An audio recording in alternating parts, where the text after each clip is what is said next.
Ça va? Retournons dans le bar. Le merluchon, content de lui, s'approche du mérou. Non, le mérou. Avec ta tête de con. Tu sais quel animal a la peau qui pète?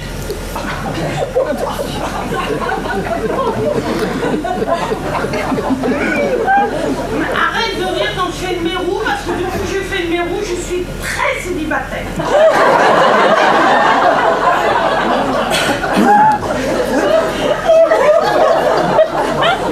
Et bien le mérou, parce que la peau de mérou pète.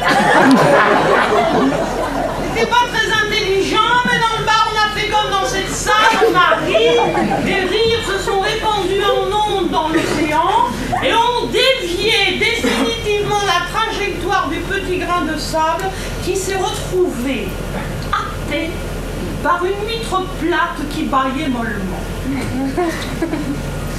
Aussitôt, la bestiole met en branle une mécanique compliquée pour expulser l'intrus.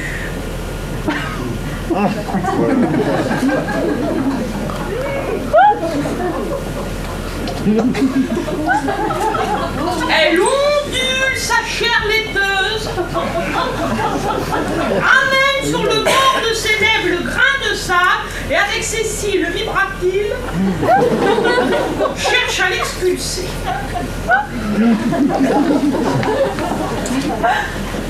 Juste au moment où elle allait se débarrasser du grain de sable, l'huître a senti qu'il dégageait un goût léger, un parfum inconnu, mais complètement déroutant. Alors l'huître s'est refermée, elle s'est endormie profondément, elle a fait des rêves épais, et quand elle s'est réveillée le lendemain, elle n'était pas du tout en forme. Elle était un peu glaireuse. Mais elle n'avait pas du tout le temps de s'occuper de ses états d'âme. Elle avait déjà fabriqué un stock d'ovules, il lui fallait maintenant fabriquer un stock de sperme. L'huître s'apprêtait à usiner, puis à nouveau elle a senti la présence de ce grain de sable. Et à nouveau elle a remis en branle cette mécanique que vous connaissez maintenant, que vous pouvez faire chez vous.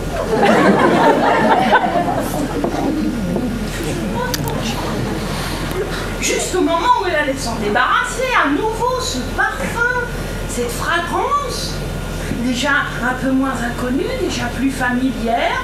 Oh, l'huître s'est dit, c'est bizarre ce parfum.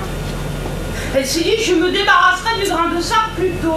Mais elle a tout de même vérifié que ce grain de sable n'avait aucune aspérité griffante qui risquait d'abîmer sa belle chair laiteuse.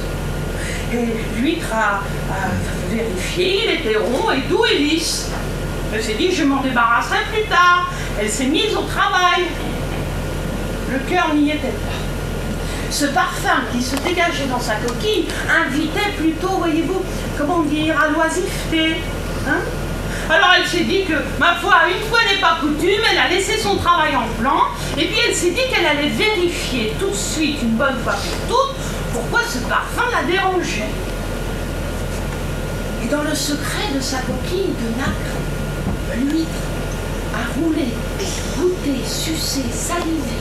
Et plus elle roulait, plus elle suçait, plus elle goûtait, plus elle salivait, plus elle sentait une chaleur monter dans sa chair laiteuse. Elle roulait, suçait, goûtait, salivait. Enfin bon. Bien, voyez-vous, à partir de ce moment-là, ses rêves furent beaucoup différents. Elle rêvait de rencontres, de partage, de naissance. Elle se souvenait de l'époque où elle était naissante, où elle pouvait vagabonder où bon lui plaisait. Elle était maintenant ensocrée sur cette vieille carcasse.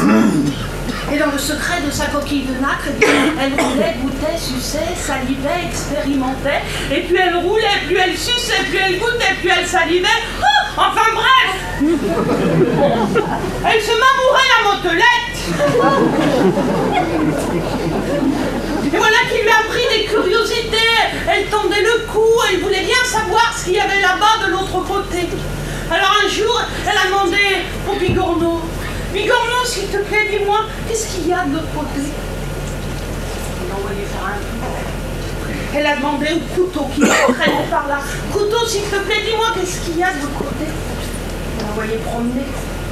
Elle a demandé au Bernard l'ermite. Hé Bernard, s'il te plaît, dis-moi qu'est-ce qu'il y a de l'autre côté. Elle l'a envoyé promener. Et puis un jour, elle a vu arriver au bout du chemin une moule magnifique, drapée dans sa cape vernis noir. La moule avançait d'une étrange démarche. On voyait dans le pan de la cape vernis noir ses lèvres orange impudiques. Elle est passée devant lui, l'huître s'est dit celle-ci, je lui demande rien.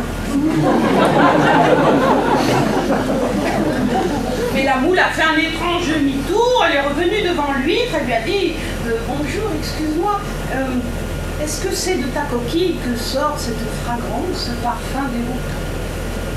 L'huître a dit oui, et alors? La moule a dit alors, c'est pour causer, ce parfum, je sais pas, ça me rappelle quelque chose, peut-être une vie antérieure, qu'est-ce que c'est?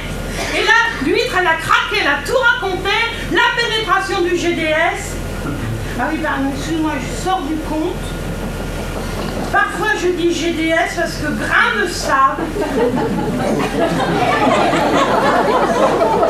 La pénétration du GDS, poulet sucer, goûter, saliver, se faire rougir les crevisses. La moule a dit excuse-moi, c'est pas très mollusque, hein, ton machin. Si j'étais toi, je m'en débarrasserais. Oh non. Non, l'huître a dit, je ne peux déjà plus m'en passer, mais s'il te plaît, la moule, dis-moi, qu'est-ce qu'il y a de l'autre côté?